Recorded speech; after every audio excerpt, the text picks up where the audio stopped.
تو دیدی هیچ عاشق را که سیری بود از این سودا؟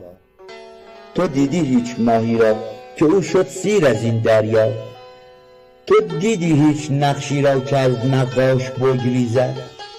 تو دیدی هیچ وامق را که عذرا خواهد از عذرا؟ بود عاشق فراق چو اسمی خالی از معنی، ولی معنی چو معشوقی فراغت دارد از اسما. توی دریا منم ماهی، چنان دارم که میخواهی، بکن رحمت بکن شاهی که از تو ماندم تنها.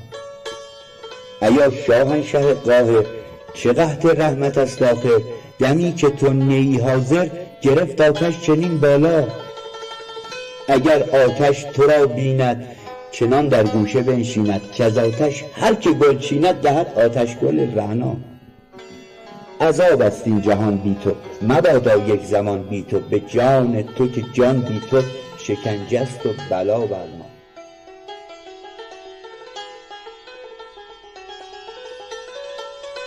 خیالت همچو سلطانی شدن در دل خرامانی، چنان کآید سلیمانی درون مسجد الاقصی.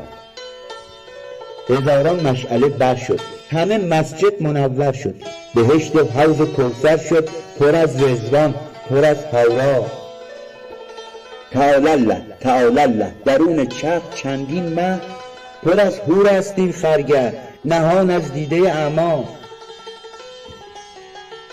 زهی دلشاد مرغی که او مقامی یافت از عشق، زهی دلشاد مرغی که او مقامی یافت از عشق، به کوه قاف کی یابد مقام و جای جز عنقا.